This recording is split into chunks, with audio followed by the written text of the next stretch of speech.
Okay, I've got Manny the mannequin, a really cheap polystyrene, and painted black, and you can see it's been broken, it's been joined, it's got holes in it. I really need to give it a touch up.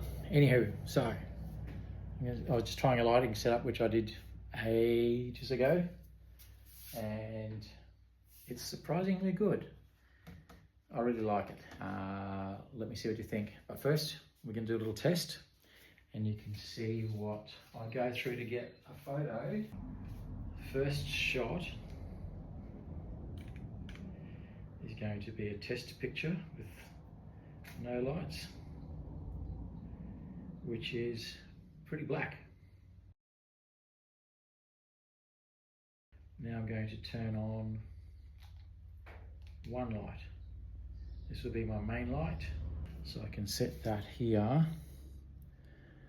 So my B light is off, A light is on, which is the key light, and other lights, let's see. Key light shot. That looks pretty dramatic. All right, that's how that comes out.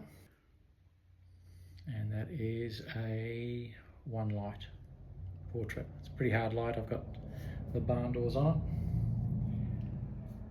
on my big light. Now I'll turn the key light off,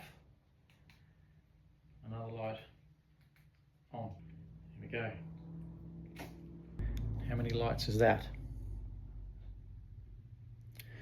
Looks like a lot, right? That is one light, one single light with the colour gel on the front of the bulb. And it looks quite radioactive. Turn the key light back on. Let's do a combined shot.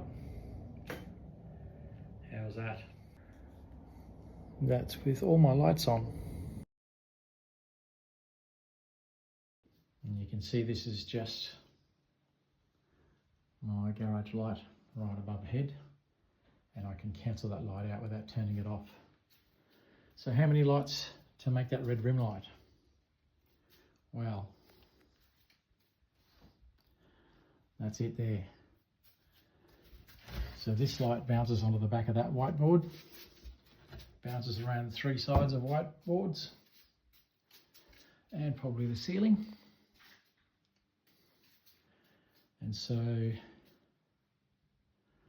the light bounces off that white, bounces off the other side of this, which is white, off that side, and of course